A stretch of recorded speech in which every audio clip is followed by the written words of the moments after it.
നമസ്കാരം.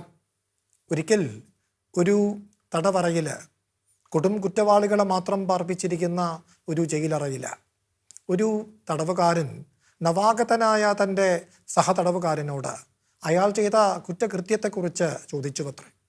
അയാൾ കൂസലെന്നിയെ പറഞ്ഞു, ഞാൻ എൻ്റെ അച്ഛനെയും അമ്മയെയും വെട്ടിക്കൊന്നു, അതാണ് ഞാൻ ചെയ്ത കുറ്റം. അത് കേട്ടപ്പോൾ ആ ചോദ്യം ഉന്നയിച്ചയാൾ അല്പനേരം മിണ്ടാതിരുന്നു. എന്നിട്ട് അയാളോട് പറഞ്ഞുവത്രേ, അമ്മയെ കൊല്ലണ്ടായിരുന്നു എന്ന്. ഈ വാക്കുകൾ പുറപ്പെട്ടത് മാതാപിതാക്കളെ നിത്യവും ആരാധിക്കുന്ന ഒരു മകനിൽ നിന്നല്ല, മറിച്ച് ഏതോ കൊടിയ കുറ്റകൃത്യം ചെയ്ത് തുറുങ്കിലടയ്ക്കപ്പെട്ട ഒരു മനുഷ്യനിൽ നിന്നാണ് എന്നത് അയാളുടെ ആ വാക്കുകളെ അവജ്ഞയോടെ തള്ളിക്കളയുവാൻ മതിയായ കാരണമാകുന്നില്ല. ശരിയാണ്, അച്ഛൻ വധ്യനാണ് എന്നയിടത്തോളം അനുരണനമുള്ള വാക്കുകളാണ് അയാൾ പറഞ്ഞത്. പക്ഷേ അയാളുടെ സങ്കല്പത്തിൽ പോലും അമ്മയ്ക്ക് ഒരു ഇളവുണ്ട്. അമ്മയാണ്, അവൾ ഏതു തരക്കാരിയാണെങ്കിലും. അമ്മയ്ക്ക് തൻ്റെ മാതൃസ്ഥാനം അഥവാ മാതൃത്വം ആർജിച്ചെടുക്കേണ്ട ഒന്നല്ല, അത് അവൾക്ക് സ്വതസിദ്ധമാണ്. പിതാവിൻ്റെ കാര്യമോ, പിതാവിന് തൻ്റെ പിതൃസ്ഥാനം പണിപ്പെട്ടു നേടിയെടുക്കേണ്ട ഒന്നാണ്, അമ്മയുടേതുപോലല്ല. ശരിയാണ്, നമ്മൾ മാതാപിതാക്കളെന്നും അച്ഛനമ്മമാരെന്നും ചേർത്താണ് പ്രയോഗിക്കുക എങ്കിൽ പോലും മാതാവിനും പിതാവിനും തമ്മിൽ, മാതൃത്വത്തിനും പിതൃത്വത്തിനും തമ്മിൽ തുലവും അന്തരമുണ്ട്. മാതൃത്വം എന്നത്, അമ്മയ്ക്കും മക്കൾക്കും ഇടയിലുള്ള ബന്ധമെന്നത് ഒരു ഇംഗ്ലീഷ് പ്രയോഗത്തെ ആശ്രയിച്ച് പറഞ്ഞാൽ ഒരു ടേക്ക് ഫോർ ഗ്രാൻറ്റഡ് ബന്ധമാണ്. പിതാവിൻ്റേതും അങ്ങനെയാണെന്ന് പറയാൻ നിവൃത്തിയില്ല. ഇന്ന് ലോക പിതൃദിനമാണ്, ഇൻ്റർനാഷണൽ ഫാദേഴ്സ് ഡേ. പിതാവും പിതൃത്വവും കൊണ്ടാടപ്പെടുന്ന ദിനമാണെന്ന്. ആ കൊണ്ടാട്ടങ്ങൾക്കിടയിൽ നിന്നുകൊണ്ട്, മക്കൾ ഒരുക്കുന്ന ആഘോഷങ്ങൾക്കിടയിൽ നിന്നുകൊണ്ട് ഓരോ പിതാവും ഈ യാഥാർത്ഥ്യം, പിതൃസ്ഥാനം എന്നത് പണിപ്പെട്ടു നേടിയെടുക്കേണ്ട ഒന്നാണെന്നും അത് സ്വതസിദ്ധമല്ലെന്നുമുള്ള ഈ യാഥാർത്ഥ്യം ഉൾക്കൊള്ളുന്നയിടത്താണ് ഓരോ പിതൃദിനവും പൂർണ്ണതോതിൽ ഉദ്ദേശ ലക്ഷ്യങ്ങളിൽ എത്തിച്ചേരുന്നത് എന്ന് നമുക്ക് പറയാം. ഗുഡ്നസ് ടിവിയിലെ എല്ലാ മാന്യ പ്രേക്ഷകരെയും ഞങ്ങൾ പിതൃദേവോഭവ എന്ന് പേരിട്ട് വിളിക്കുന്ന പിതൃദിന പ്രത്യേക പരിപാടിയിലേക്ക് ഹാർദമായി സ്വാഗതം ചെയ്തുകൊള്ളുന്നു.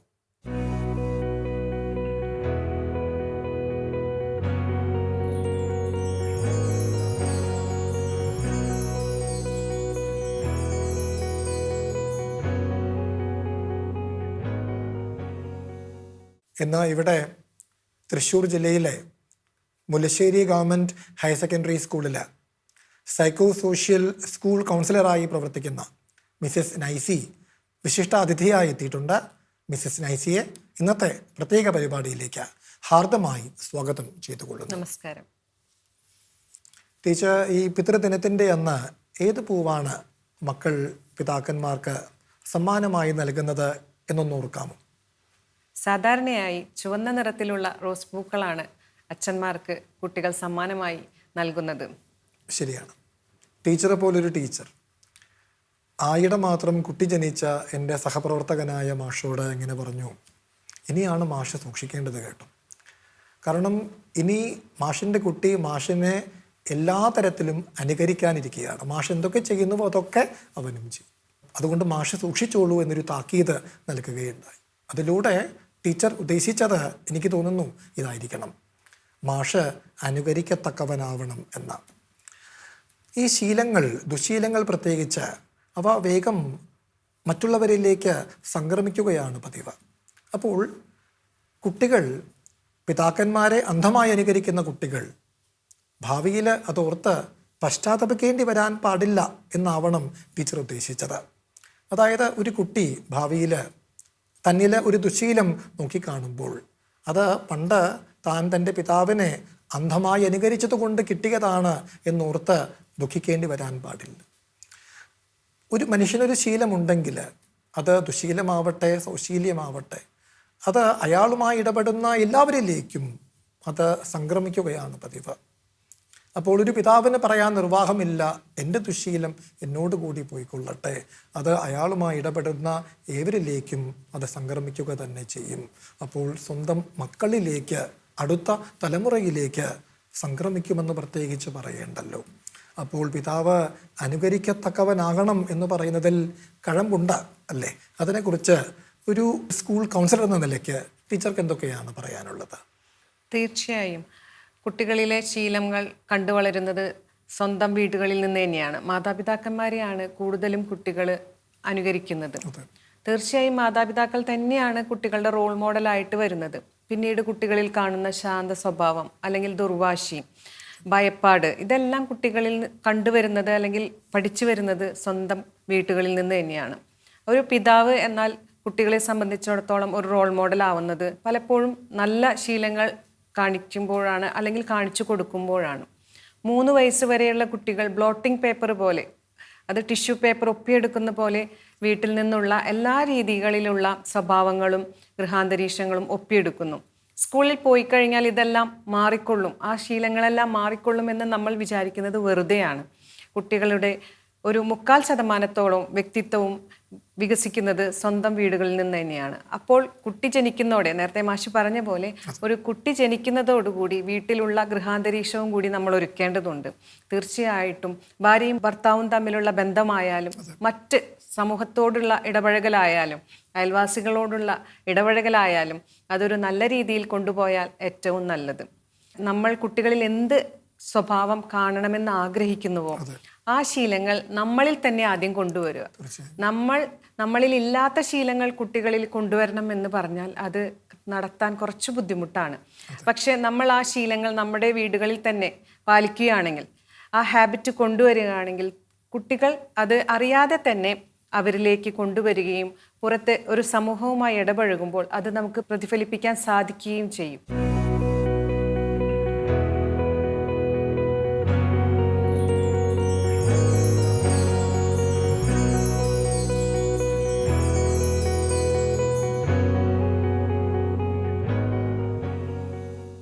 പേൾ എസ് ബക്ക് കഴിഞ്ഞ നൂറ്റാണ്ടിലെ പ്രസിദ്ധയായ ഒരു അമേരിക്കൻ നോവലിസ്റ്റാണ്.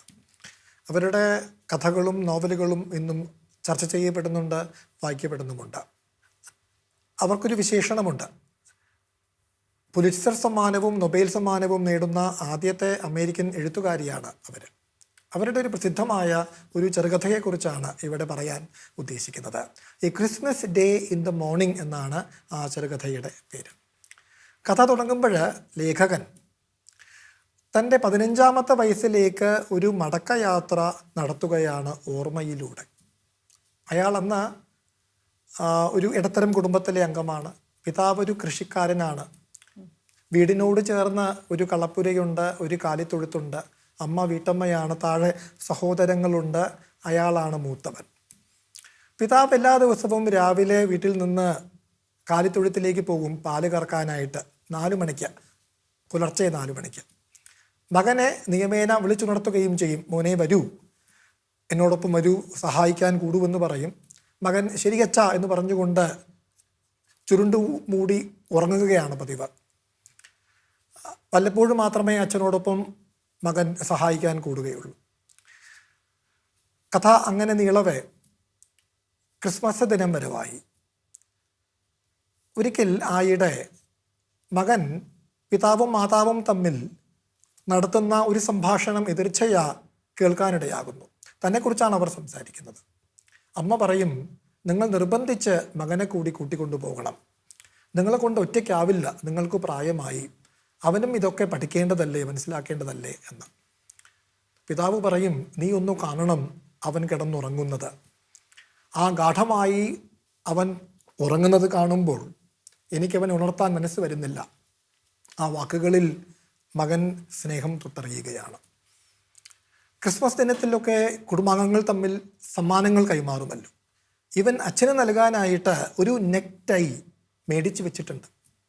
എനിക്ക് തോന്നുന്നു ഈ ടൈ എന്ന് വെച്ചാൽ കുരുക്ക് എന്നർത്ഥത്തിന് പുറമെ ബന്ധമെന്നും അർത്ഥമുണ്ട്. അതുകൊണ്ട് കൂടിയായിരിക്കണം ആ കുട്ടി അച്ഛൻ ആ നെക്ക് ടൈ തന്നെ തിരഞ്ഞെടുത്തത്. പക്ഷേ ഈ സംഭാഷണം കേട്ടപ്പോൾ, അച്ഛന് തന്നോടുള്ള ആ സ്നേഹം തൊട്ടറിഞ്ഞപ്പോൾ, അവൻ അറിയാം അച്ഛന് തന്നോട് സ്നേഹമുണ്ടെന്ന്. പക്ഷേ ആ വാക്കുകളിലൂടെ തൊട്ടറിഞ്ഞപ്പോഴാണ് അയാൾക്ക് തോന്നി എത്ര നിസ്സാരമാണ് താൻ മേടിച്ചു വെച്ച സമ്മാനം. അച്ഛൻ ഇതിലും മഹത്തായ ഒരു സമ്മാനം അർഹിക്കുന്നുണ്ട് എന്നവന് ബോധ്യമായി. അല്പകാലം മുമ്പ് ഒരു സംഭാഷണം അവൻ ഓർമ്മ വരികയാണ്. അല്പകാലം മുമ്പ് അവനും പിതാവും നടത്തിയ ഒരു സംഭാഷണം. അവൻ ചോദിക്കുന്നുണ്ട് പിതാവിനോട്, കാലിത്തൊഴുത്തെക്കുറിച്ചാണ് സംസാരിച്ചത്. പിതാവ് പറയും, ഇതുപോലൊരു കാലിത്തൊഴുത്തിലാണ് പണ്ട് ഈശോ ജനിച്ചത്. അവിടേക്കാണ് ആട്ടിടയന്മാരും പൂജാരാജാക്കന്മാരും സമ്മാനങ്ങളുമായി വന്നത്. അപ്പോൾ ഇതുപോലൊരു കാലിത്തൊഴുത്തിൽ വെച്ച് വേണം എനിക്കും പിതാവിന് ഒരു അത്യപൂർവമായ സമ്മാനം ഒരുക്കുവാൻ എന്നവൻ തീരുമാനിക്കുകയാണ്. അപ്പോൾ എന്തു ചെയ്യണം? അവൻ ഗാഠമായി ചിന്തിച്ചൊരാശയം രൂപപ്പെടുത്തി. ക്രിസ്മസ് ദിനത്തിൻ്റെ അന്ന് രാവിലെ അച്ഛൻ പതിവായി ഉണരുന്നതിന് 1 മണിക്കൂറിലേറെ മുമ്പേ ഉണരുകയും നിശബ്ദമായി കാലിത്തൊഴുത്തിലേക്ക് ചെന്ന് അവിടെ പിതാവ് എന്തൊക്കെ ചെയ്യുമോ അതൊക്കെ മകൻ ചെയ്യാൻ തീരുമാനിക്കുകയാണ്. ഒരു കെട്ട് പുല്ലുമായി ചെന്ന് പശുക്കൾക്ക് മുമ്പിൽ വെക്കുന്നു. പശുക്കളെ തീറ്റുന്നു. പശുക്കൾക്ക് അമ്പരപ്പാണ്. കാരണം അവർ ഇവനെ അല്ല പ്രതീക്ഷിക്കുന്നത് എന്ന് മാത്രമല്ല, സമയവും നേരത്തെയാണ്. പക്ഷേ പശുക്കൾ വഴങ്ങിക്കൊടുക്കുകയാണ്. അയാൾ പാൽത്തൊട്ടിയുമായി ചെന്ന് പശുക്കളെ കറക്കുകയായി. എന്നിട്ട് പാത്രങ്ങളിൽ പാല് നിറച്ചു വെച്ചു. മുറിയിൽ കുറ്റിയിടാൻ പോലും അയാൾ മറന്നില്ല. എന്നിട്ട് ഒന്നും അറിയാത്ത ഭാവത്തിൽ നേരെ തൻ്റെ മുറിയിൽ ചെന്ന് പുതച്ചു മൂടി കിടന്നുറങ്ങുകയാണ്, അല്ലെങ്കിൽ ഉറക്കം നടിക്കുകയാണ്. ഒരു 4 മണി ആയപ്പോഴേക്ക് പതിവ് പോലെ അച്ഛൻ മുറിക്ക് മുന്നിലെത്തി. എന്നിട്ട് മകനെ വിളിച്ചു. മോനെ വരൂ, ഇന്ന് ക്രിസ്മസ് ദിനമാണെന്നറിയാം, എങ്കിലും ഒപ്പം കൂടൂ എന്ന് പറഞ്ഞു. അയാൾ പതിവ് പോലെ ശരിയച്ഛ എന്ന് പറഞ്ഞുകൊണ്ട് ഉരുണ്ട കിടക്കുകയാണ് ഉണ്ടായത്. അച്ഛൻ പതിവ് പോലെ ചെന്നു കാലിത്തൊഴുത്തിലേക്ക്. മകൻ അവിടെ വിഭാവനം ചെയ്യുകയാണ്. അച്ഛൻ അവിടെ പാൽപാത്രങ്ങളാവുമല്ലോ പ്രതീക്ഷിക്കുന്നത്. പക്ഷേ അവിടെ അച്ഛനെ കാത്തിരിക്കുന്നത് പാൽ നിറച്ച കുടങ്ങളാണ്. പാത്രങ്ങൾ മുഴുവനും പാൽ കൊണ്ട് നിറഞ്ഞിരിക്കുന്ന കാഴ്ചയാവും അച്ഛൻ കാണുന്നത്. അച്ഛൻ അമ്പരപ്പുണ്ടാകും. പെട്ടെന്ന് അച്ഛന് മനസ്സിലാവും ആരാണിത് ചെയ്തത് എന്ന്. അങ്ങനെ കൗതുകവും ഒരു നാണവും സന്തോഷവും അഭിമാനവും ഒക്കെ തോന്നുന്ന നിമിഷങ്ങളിലൂടെയാണ് അയാൾ കടന്നു പോകുന്നത്. അല്പനേരം കഴിഞ്ഞപ്പോൾ പിതാവ് വന്നു. ഇവൻ്റെ പേര് റോബർട്ട് എന്നാണ്. റോബ് എന്നാണ് അച്ഛനെ വിളിക്കുക. റോബ് എന്ന് വിളിച്ചു. എന്താ അച്ഛാ എന്നവൻ വിളി കേട്ടു. അച്ഛൻ വ്യാജമായി ശകാരം ചൊരിഞ്ഞുകൊണ്ട് മകൻ്റെ അടുക്കൽ വന്ന് മകനെ ആശ്ലേഷിക്കുകയാണ്. മകനും അച്ഛനെ ആശ്ലേഷിക്കുകയാണ്. ഇതെന്തിനാണ് ഇങ്ങനെ ചെയ്തത് എന്ന് ചോദിക്കുമ്പോൾ മകൻ പറയും, അച്ഛാ ഇതെൻ്റെ ക്രിസ്മസ് സമ്മാനമാണ് എന്ന്. അച്ഛൻ പറയും, ഞാൻ ഈ ക്രിസ്മസ് സമ്മാനം ഓരോ ക്രിസ്മസ് ദിനവും ഓർത്തുവെക്കും. ഞാൻ മരിക്കുവോളം ഇത് മറക്കുകയില്ല എന്ന്. ലേഖകൻ തിരിച്ച് വർത്തമാനത്തിലേക്ക് വരികയാണ്. ലേഖകൻ പറയും, അച്ഛൻ ആജീവനാന്തം ഓരോ ക്രിസ്മസ് ദിനത്തിലും ഞാൻ നൽകിയ ഈ സമ്മാനം ഓർത്തുവെച്ചു. അച്ഛൻ ഇതാ മരിക്കവേ ഞാൻ ആ ആർദ്രമായ ഓർമ്മകളുമായി കഴിഞ്ഞുകൂടുന്നു എന്ന്. ടീച്ചർ, ഇവിടെ ഒരു ചോദ്യം. മകന് വേണമെങ്കിൽ അച്ഛൻ്റെ സ്നേഹം തൊട്ടറിഞ്ഞ മകൻ അവന് വേണമെങ്കിൽ തൻ്റെ സ്നേഹം വെളിപ്പെടുത്തിക്കൊണ്ട് ഒരു കത്തെഴുതി അച്ഛന് രാവിലെ കണ്ണു തുറക്കുമ്പോൾ ആദ്യം കാണാനാകുമാറ് വെക്കാമായിരുന്നുവല്ലോ. തീർച്ചയായും അച്ഛൻ ആ കത്ത് വായിക്കും, അഭിമാനം കൊള്ളും, സന്തോഷം കൊള്ളും, അത് സൂക്ഷിച്ചു വെക്കും, മാതാവിനോട് പറയും, സഹോദരങ്ങളോട് പറയും. പക്ഷേ ആ കത്തിലെ അക്ഷരങ്ങൾ മങ്ങിമറയും മുമ്പേ അതിനെക്കുറിച്ചുള്ള ഓർമ്മകളും മങ്ങിമറയും. കാരണം കത്ത് വാക്കുകൾ കൊണ്ട് തീർത്തവയാണ്. മകൻ നൽകിയ സ്നേഹസമ്മാനമോ അത് ഒരു ചെയ്തിയാണ്, കർമ്മമാണ്. അപ്പോൾ ഇതിലൂടെ ഒരു ആശയം വ്യക്തമാവുകയാണ്. അതായത് ഈ സ്നേഹം എന്നത് വാക്കുകൾ കൊണ്ട് വെളിപ്പെടുത്തേണ്ട ഒന്നല്ലെന്നും അത് ഉത്കൃഷ്ടമായ കർമ്മമാണെന്നും. അതുകൊണ്ട് പല ചിന്തകന്മാരും പറഞ്ഞിട്ടുണ്ട്, ഈ അകർമ്മണ്യർക്ക്, കർമ്മവിമുഖർക്ക് ഒരിക്കലും സ്നേഹിക്കാനാവുകയില്ല. അവർ നടത്തുന്ന സ്നേഹം, അവർ ആരെ സ്നേഹിക്കുന്നുവോ അവരെ സംബന്ധിച്ച് ഒരു വലിയ ഭാരമായിരിക്കും അത്രേ. അപ്പോൾ സ്നേഹം എന്നത് അത്യുത്കൃഷ്ടമായ കർമ്മമാണ് എന്നുകൂടി പേർലസ് ബക്ക് ഈ കഥയിലൂടെ വെളിപ്പെടുത്തി തരുന്നു എന്ന് നമുക്ക് ഓർക്കാമല്ലോ.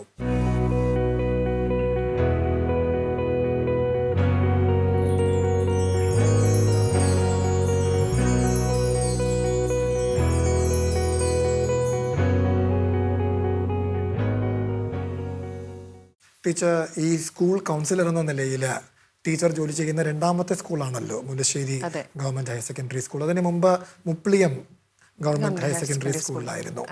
അപ്പോൾ ഏതാനും അനുഭവങ്ങൾ തീർച്ചയായും ഉണ്ടാകും. അപ്പോൾ ഈ ഫാദേഴ്സ് ഡേ, പിതൃദിനം ആണല്ലോ ഇത്. അപ്പോൾ ഇന്ന് നമ്മളുമായി ഷെയർ ചെയ്യാൻ പാകത്തിനുള്ള ഏതാനും അനുഭവങ്ങൾ ഒന്ന് പറയാം.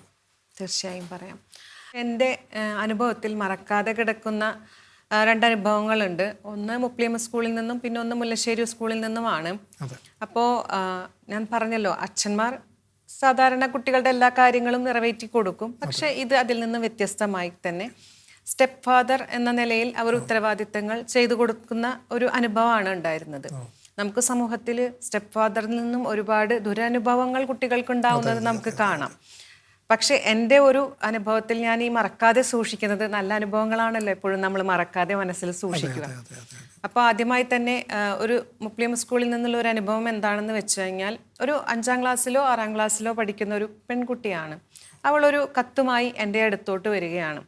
അവൾ വളരെയധികം ആകാംക്ഷയും ദുഃഖവും ഒക്കെ അവളുടെ മുഖത്ത് ഉണ്ട്. അവളുടെ അമ്മ 2ാമത് വിവാഹം കഴിക്കാൻ പോകുന്നു എന്നതാണ് ആ കത്തിൽ എഴുതിയിരിക്കുന്നത്.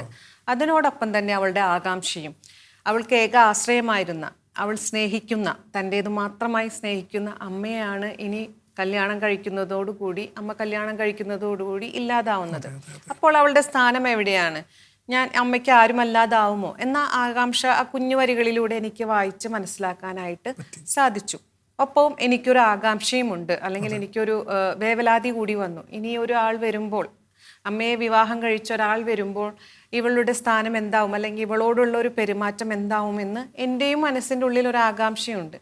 പക്ഷെ ആ ആകാംക്ഷ ഞാൻ പുറത്ത് കാണിക്കാതെ ഞാൻ അവളോട് പറഞ്ഞു, നീ പേടിക്കണ്ട, നിന്റെ വീട്ടിലോട്ട് വരുന്ന അച്ഛൻ നിന്നെ സ്നേഹിക്കുന്ന ആളായിരിക്കും.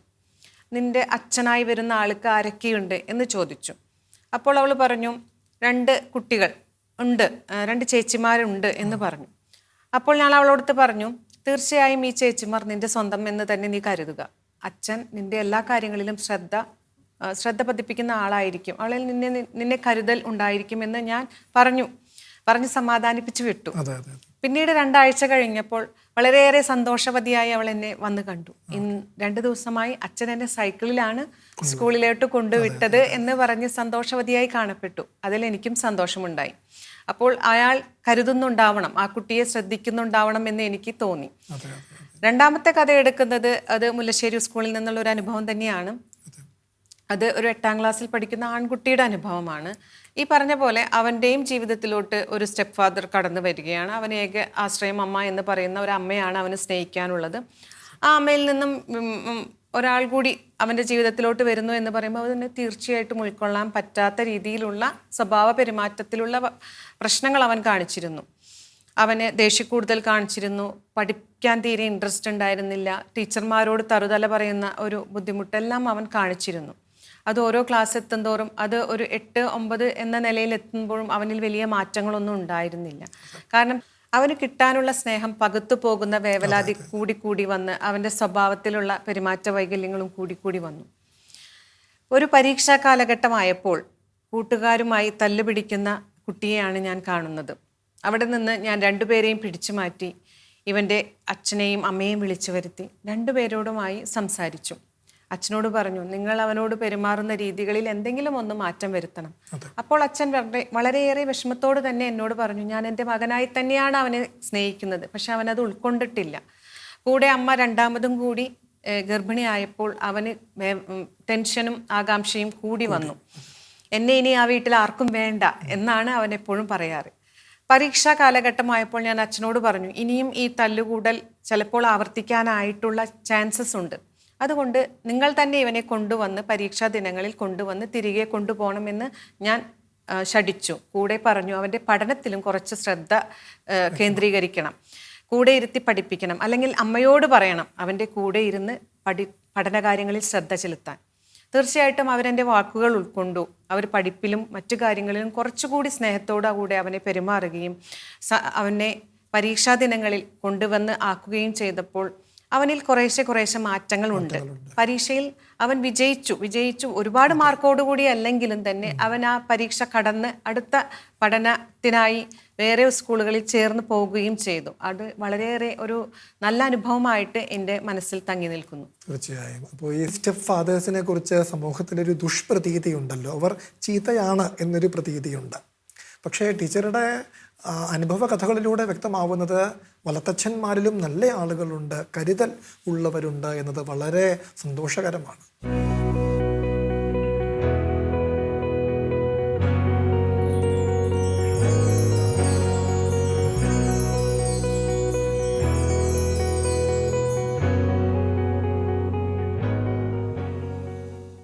സുവിശേഷങ്ങളുടെ സുവിശേഷം എന്നറിയപ്പെടുന്ന ലൂക്കായുടെ സുവിശേഷത്തിലാണല്ലോ ഈശോ പറഞ്ഞ വിശ്വവിഖ്യാതമായ ധൂർത്തപുത്രൻ്റെ കഥ അന്തർഭവിക്കുന്നത്. പിതൃപുത്ര ബന്ധത്തിൻ്റെ അഗാധത വെളിപ്പെടുത്തുന്ന ഈ അന്യാപദേശ കഥ ഏതൊരു പിതൃദിനത്തിലും സ്മർത്തവ്യമത്രേ. ആ കഥ ഇപ്രകാരമാണ്. ഒരു പിതാവിന് 2 ആൺമക്കളുള്ളതിൽ ഇളയവൻ പിതാവിനോട് സ്വത്തിൻ്റെ ഓഹരി ആവശ്യപ്പെടുകയും അത് കിട്ടിയ മാത്രയിൽ തന്നെ അത് പണമാക്കി മാറ്റിയെടുത്ത് അന്യദേശത്തേക്ക് യാത്രയാവുകയും അവിടെ അസാൻമാർഗികമായ പ്രവൃത്തികളിൽ ഏർപ്പെട്ടുകൊണ്ട് സമ്പത്ത് മുഴുവൻ തുലച്ചു കളയുകയും ആ നാട്ടിൽ വനക്ഷാമം നേരിടവേ ആ നാട്ടാർ തന്നെ മറുനാടുകളിലേക്ക് പലായനം ചെയ്യവേ അപ്പോഴേക്ക് നിസ്വനായി തീർന്ന അയാൾ ഉപജീവനം കഴിക്കാൻ വേണ്ടി പന്നി മേക്കലിൽ ഏർപ്പെടേണ്ടി വരികയും പന്നികൾക്ക് നൽകുന്ന ഭക്ഷണം പോലും കഴിക്കാൻ തയ്യാറാവുകയും അതുപോലും നിഷേധിക്കപ്പെടുകയും എല്ലാ അർത്ഥത്തിലും പന്നിക്കുഴിയിലേക്ക് വലിച്ചെറിയപ്പെടുകയും അവിടെ വെച്ച് മാനസാന്തരപ്പെടുകയും തൻ്റെ പിതാവിൻ്റെ കുടുംബത്തിൽ ദാസന്മാർക്ക് പോലും എത്ര സമൃദ്ധിയാണ്, എത്ര സൗഖ്യമാണ് എന്ന് ഒട്ടൊരു അസൂയയോട് കൂടി നോക്കിക്കാണുകയും തന്നെ അവരിൽ ഒരാളായി എടുത്താൽ മതി എന്നിടത്തോളം ചിന്തിക്കുകയും വീട്ടിലേക്ക് മടങ്ങുകയും പിതാവാകട്ടെ മകനെ ദൂരത്ത് വെച്ച് തന്നെ കാണുകയും അങ്ങോട്ട് ചെന്ന് ആലിംഗനം ചെയ്യുകയും രാജോചിതമായി സൽക്കരിക്കുകയും മകനായി പുനഃസ്വീകരിക്കുകയും ആഘോഷങ്ങൾ നടത്തുകയും അത് ചോദ്യം ചെയ്യുന്ന മൂത്തപുത്രനോട് തൻ്റെ ചെയ്തി ന്യായീകരിക്കുകയും ചെയ്യുന്നിടത്താണ് ഈ കഥ അവസാനിക്കുന്നത്. ഈ കഥയുടെ വൈശിഷ്ട്യങ്ങളിലേക്ക് കടന്നാൽ ഒരു മകൻ, അതും ഇളയവൻ, തൻ്റെ പിതാവിനോട് സ്വത്തിൻ്റെ ഓഹരി ആവശ്യപ്പെടുകയാണെന്ന് വെച്ചാൽ അതുകൊണ്ട് അർത്ഥമാക്കുന്നത് എന്താണ്? പിതാവേ, എന്നെ സംബന്ധിച്ച് അങ്ങ് മരിച്ചു കഴിഞ്ഞിരിക്കുന്നു എന്നല്ലാതെ മറ്റെന്താണ്? പക്ഷെ പിതാവ് സൗമനസ്യത്തോടെ സ്വത്ത് ഭാഗിച്ചു നൽകുന്നുണ്ട്. അത് പണമാക്കി മാറ്റിയെടുത്ത് മകൻ മറുനാട്ടിലേക്ക് പോകാൻ വെമ്പൽ കൂട്ടുമ്പോൾ പിതാവ് തടഞ്ഞു നിർത്തുന്നില്ല. തടഞ്ഞു നിർത്തി ഉപദേശങ്ങൾ നൽകി വീർപ്പ് മുട്ടിക്കുന്നില്ല. മകനെ പോകാൻ അനുവദിക്കുകയാണ് ചെയ്യുന്നത്. മകൻ മറുനാട്ടിലേക്ക് ചെന്ന് ചീത്ത കൂട്ടുകെട്ടിൽപ്പെടുകയും ചീത്ത സംസർഗത്തിൽപ്പെടുകയും സമ്പത്ത് മുഴുവൻ തുലച്ചു കളയുകയും ചെയ്യുന്നു. ആ നാട്ടിൽ തന്നെ ഒരു വൻ ക്ഷാമം നേരിടവേ അവിടത്തുകാർക്ക് പോലും അവിടെ നിൽക്കക്കള്ളി ഇല്ലാതെ വരുമ്പോഴാണല്ലോ അവർ പോലും ഇതര ദേശത്തേക്ക് യാത്രയാകുന്നത്. അപ്പോൾ അയാളുടെ കാര്യം പറയാനുണ്ടോ? അയാൾ എല്ലാ അർത്ഥത്തിലും നിസ്വനായി തീർന്നു. അപ്പോൾ ഉപജീവനം കഴിക്കാൻ വേണ്ടി യഹൂദർക്കേറ്റവും നിഷിദ്ധമായ പന്നിമേക്കൽ നടത്തേണ്ടി വരുന്നു. ആ പന്നികൾക്ക് നൽകപ്പെടുന്ന ഭക്ഷണം പോലും കഴിക്കാൻ തയ്യാറാവുകയാണ്. അതുപോലും അയാൾക്ക് നിഷേധിക്കപ്പെടുന്നു. എല്ലാ അർത്ഥത്തിലും പന്നിക്കുഴിയിലേക്ക് വലിച്ചെറിയപ്പെടുമ്പോഴാണ് അയാൾ മാനസാന്തരപ്പെടുന്നത്. അപ്പോൾ അയാൾ ഓർക്കുന്നത് തൻ്റെ സഹോദരനെക്കുറിച്ചല്ല, തൻ്റെ മൂത്തവൻ എത്ര സമൃദ്ധമായി കഴിയുന്നുവെന്നല്ല, തൻ്റെ പിതാവിൻ്റെ ദാസന്മാർ, സേവകന്മാർ എത്ര സമൃദ്ധമായി കഴിയുന്നു, തനിക്ക് അവരിൽ ഒരാളായാൽ മതി എന്നാണ് അയാൾ ചിന്തിക്കുന്നത്. അപ്പോൾ അയാൾ മടങ്ങാൻ തീരുമാനിക്കുകയാണ്. എന്നിട്ട് അയാൾ തൻ്റെ പിതാവിനോട് എന്തൊക്കെ സംസാരിക്കണമെന്ന് സ്വയം പരിശീലിക്കുകയാണ്. അപ്പോൾ ഇവിടെ ഒരു ആശയം എന്താണെന്ന് വെച്ചാൽ അയാളുടെ ദുര്യോഗം എത്രത്തോളമാണെന്ന് നോക്കൂ. അയാളുടെ ദുര്യോഗം യഥാർത്ഥത്തിൽ അയാൾ സമ്പത്ത് മുടിച്ചു കളഞ്ഞതോ പന്നിക്കുഴിയിലേക്ക് വലിച്ചെറിയപ്പെട്ടതോ പന്നികളുടെ ഭക്ഷണം പോലും കഴിക്കാൻ തയ്യാറായതോ നിസ്വനായി തീർന്നതോ ഇതൊന്നുമല്ല. എനിക്ക് തോന്നുന്നു അയാളുടെ ഏറ്റവും വലിയ ദുര്യോഗം പിതാവിനോട് താൻ എങ്ങനെയാണ് പെരുമാറേണ്ടത്, എന്തൊക്കെയാണ് പിതാവിനോട് താൻ സംസാരിക്കേണ്ടതെന്ന് അയാൾക്ക് മുൻകൂട്ടി പരിശീലിക്കേണ്ടി വന്നുവല്ലോ. അതാണ് എന്നെ സംബന്ധിച്ച് അയാളുടെ ഏറ്റവും വലിയ ദുര്യോഗം. കാരണം നമ്മൾ ഒരു അഭിമുഖത്തിന് പോകുമ്പോൾ അപരിചിതരടങ്ങിയ ആ സമിതിക്ക് മുമ്പിൽ എന്തൊക്കെയാണ് സംസാരിക്കേണ്ടത് എന്ന് നമ്മൾ സാധാരണയായി ഒരു റിഹേഴ്സൽ നടത്താറുണ്ട്. അത്തരമൊരു റിഹേഴ്സലാണ് സ്വന്തം പിതാവിന് മുമ്പിൽ എന്തൊക്കെയാണ് തനിക്ക് പറയേണ്ടത് എന്ന് ഈ മകൻ തയ്യാറെടുപ്പ് നടത്തുന്നത്. അതിൽ പരം ദുര്യോഗം ഒരു മകന് വരാനില്ല. പക്ഷേ മകനെ അമ്പരിപ്പിച്ചു കളയുകയാണ് പിതാവ്. പിതാവ് മകനെ ദൂരത്ത് വെച്ച് തന്നെ കാണുകയാണ്. പിതാവ് വഴിക്കണ്ണുമായി മകന് വേണ്ടി കാത്തിരിക്കുകയാണ്. മകനെ കാണുമ്പോൾ പിതാവ് അങ്ങോട്ട് ചെന്ന്, വയോവൃദ്ധനായ പിതാവ് ഇടറിയ കാൽവയ്പ്പുകളോടുകൂടി അങ്ങോട്ട് ചെന്ന മകനെ സ്വീകരിക്കുകയാണ്. എന്നിട്ട് അയാൾ എന്തൊക്കെ തയ്യാറെടുപ്പിച്ചുവോ സ്വയം അത് പറയാൻ തുടങ്ങുകയായി. പിതാവേ, എനിക്ക് അങ്ങയുടെ മകനായിരിക്കാനുള്ള അവകാശമില്ല. ഞാൻ അങ്ങയുടെ പേരിലും സ്വർഗസ്ഥനായ പിതാവിൻ്റെ പേരിലും പാപം ചെയ്തിരിക്കുന്നു. തുടർന്ന് അയാൾക്ക് പറയേണ്ടത് അങ്ങനെ ഒരു ദാസനായി എടുത്താൽ മതി എന്നാണ്. പക്ഷെ പറയാൻ തോന്നുന്നില്ല, കാരണം പിതാവ് തന്നെ അമ്പരിപ്പിച്ചുകൊണ്ട് തന്നെ ഇരുകൈ നീട്ടി സ്വീകരിച്ചിരിക്കുകയാണ്. അതുകൊണ്ട് ദാസശബ്ദം പുറത്തേക്ക് വരുന്നില്ല. ഇനി മകൻ എങ്ങാനും അത് പറഞ്ഞു പോകുമോ എന്ന മട്ടിൽ, അത് തനിക്കൊരു അപമാനമാണെന്ന മട്ടിൽ പിതാവ് അവിടെ വെച്ച് തന്നെ അയാളുടെ സംഭാഷണം പകുതിയിൽ വെച്ച് മുറിക്കുകയും തൻ്റെ ദാസന്മാരെ വിളിച്ച് അയാളെ രാജോചിതമായി സ്വീകരിച്ച് ആനയിക്കുവാൻ ആവശ്യപ്പെടുകയും ചെയ്യുന്നു. അയാൾക്ക് വേണ്ടി ഒരു കാളക്കൂറ്റനെ അറുത്തവിടെ സദ്യ ഒരുക്കുകയാണ്. അവിടെ ആഘോഷങ്ങൾ സംഘടിപ്പിക്കുകയാണ് ആ പിതാവ്. ഈ കോലാഹലം കേട്ടുകൊണ്ടാണ് മൂത്ത മകൻ്റെ വരവ്. മൂത്ത മകൻ അകത്തേക്ക് വരാൻ കൂട്ടാക്കുന്നില്ല. മൂത്ത മകനെ സംബന്ധിച്ച് ഇളയവൻ മരിച്ചു കഴിഞ്ഞു. മൂത്തമകൻ ചോദിക്കുകയാണ്, എന്താണ് ബഹളം? സേവകൻ പറയുന്നു, അങ്ങയുടെ ഇളയവൻ എത്തിയിരിക്കുകയാണ്, ആ തിരിച്ചു വരവ് അച്ഛൻ ആഘോഷിക്കുകയാണ് എന്ന്. മൂത്തമകന് താങ്ങാനാവുന്നില്ല. മൂത്തമകൻ അകത്തേക്ക് വരാൻ കൂട്ടാക്കാഞ്ഞപ്പോൾ പിതാവ് പുറത്തേക്ക് വരികയാണ്. എന്നിട്ട് അവനെ അനുനയിപ്പിക്കുകയാണ്. അവനോട് പറയും, നിനക്കിവിടെ എന്താണ് കുറവ്? എനിക്കുള്ളതെല്ലാം നിനക്കുള്ളതല്ലേ, നീ സന്തോഷമായിരിക്കൂ. ഇവിടെ പിതാവ് മകന് വേണ്ടി വഴിക്കണ്ണുമായി കാത്തിരിക്കുകയാണ്. പിതാവ് മൂത്തവനോട് പറയും, നമ്മൾ കരുതി ഇവൻ നഷ്ടപ്പെട്ടുവെന്ന്, സൗഭാഗ്യവശാൽ ഇവനെ തിരിച്ചു കിട്ടിയിരിക്കുന്നു, അതുകൊണ്ട് ഇത് ആഘോഷിക്കത്തക്കതാണ് എന്ന പിതാവ് തൻ്റെ ചെയ്തിയെ ന്യായീകരിക്കുകയാണ്. പക്ഷേ പ്രതീക്ഷയ്ക്ക് അത്രയ്ക്കൊന്നും വകയില്ല. എന്നിട്ട് പോലും പിതാവ് കാത്തിരിക്കുകയാണ്. എന്തുകൊണ്ട് എന്നൊരു ചോദ്യമുണ്ട്. അതിനുള്ള ഉത്തരം എന്താണ്? മകൻ ജീവിച്ചിരിപ്പുണ്ടെങ്കിൽ തിരിച്ചു വരുമെന്ന് അച്ഛൻ വിശ്വസിക്കുന്നു. ആ വിശ്വാസത്തിൻ്റെ നിദാനം എന്തായിരിക്കണം? എനിക്ക് തോന്നുന്നു അത് പിതാവ് മകനോട് പുലർത്തിയ സ്നേഹമല്ലാതെ മറ്റെന്താണ്. പിതാവ് മകനോട് നിർവ്യാജമായി സ്നേഹം പുലർത്തിയിട്ടുണ്ട്. മകനെ ആവോളം സ്നേഹിച്ചിട്ടുണ്ട്. ആ സ്നേഹം വഴി കാട്ടവേ, ആ സ്നേഹം വഴി നടത്തവേ മകൻ ജീവിച്ചിരിപ്പുണ്ടെങ്കിൽ തിരികെ വരുമെന്ന് ആ പിതാവ് പ്രതീക്ഷിച്ചുകൊണ്ട് വഴിക്കണ്ണുമായി കാത്തിരിക്കുകയാണ്. അപ്പോൾ ആ പ്രതീക്ഷയുടെ നിദാനം താൻ മകനോട് പുലർത്തിയ സ്നേഹമല്ലാതെ മറ്റെന്താണ്? ആ സ്നേഹമാണ് ഇവിടെ പിതാവ് മൂത്തവനോട് തൻ്റെ ഇളയവനോട് കാണിക്കാനായിട്ട് ആവശ്യപ്പെടുന്നത്. അവിടെ സഹോദരപദം ആദ്യമായി പറയുന്നത് പിതാവാണ്. മൂത്ത മകൻ അവൻ പോലെയുള്ള വാക്കുകൾ കൊണ്ട് ഇളയവനെ അധിക്ഷേപിക്കുമ്പോൾ പിതാവ് പറയുന്നു, അവൻ നിൻ്റെ സഹോദരനാണ്.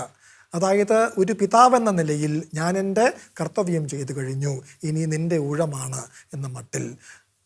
മൂത്ത മകനെ കുറിച്ച് പറഞ്ഞാൽ അയാൾ ഒരു സൽഗുണസമ്പന്നനാണ്, പകലന്തിയോളം പണിയെടുക്കുന്നവനാണ്, കർമ്മനിരതനാണ്, പിതാവിൻ്റെ വാക്കുകളെ ധിക്കരിക്കാത്തവനാണ്, പിതാവിനോട് ഓഹരി ആവശ്യപ്പെടാത്തവനാണ്, അസാൻമാർഗികമായ പ്രവൃത്തികളിൽ ഏർപ്പെടാത്തവനാണ്. പിന്നെ എന്ത് ന്യൂനതയാണ് ആ മൂത്ത മകനിലുള്ളത്? ഏതൊരു ഗുണമില്ലെങ്കിൽ മറ്റെല്ലാ ഗുണങ്ങളും നിഷ്പ്രഭമാകുമോ? ഏതൊരു ഗുണത്തിൽ മറ്റെല്ലാ ഗുണങ്ങളും പടുത്തുയർത്തപ്പെടുമോ? ആ ഗുണമാണ് അയാളിൽ ഇല്ലാത്തത്. സ്നേഹമെന്ന അടിസ്ഥാനപരമായ ഗുണമാണ് ആ മൂത്തവനിൽ ഇല്ലാതെ പോയത്. അതാണ് പിതാവ് ചൂണ്ടിക്കാണിക്കുന്നത്. ഇതിലൊരു രസകരമായ സംഗതി എന്താണെന്ന് വെച്ചാൽ, ഈ കഥ നിങ്ങൾ ആദ്യം മുതൽ അവസാനം വരെ വായിച്ചു നോക്കിയാലും സ്നേഹമെന്ന പദം ഇതിൽ കാണുകയേയില്ല. പക്ഷേ ഈ കഥയുടെ മർമ്മം എന്താണെന്ന് ആരെങ്കിലും ചോദിച്ചാൽ അപ്പോൾ നിങ്ങൾക്ക് സ്നേഹമെന്ന വാക്കല്ലാതെ മറ്റൊരു വാക്കും തോന്നുകയുമില്ല. ഏതൊരു പിതൃപുത്ര ബന്ധത്തിൻ്റെയും അടിസ്ഥാനം അഖില ലോക സാരമായ സ്നേഹമാണെന്ന് സ്വയം ഓർക്കുകയും മറ്റുള്ളവരെ ഓർമ്മിപ്പിക്കുകയും ചെയ്തുകൊണ്ട് ഗുഡ്നെസ് ടിവിയിലെ എല്ലാ മാന്യ പ്രേക്ഷകർക്കും ഞങ്ങൾ നേരുന്നു ഹാപ്പി ഫാദേഴ്സ് ഡേ.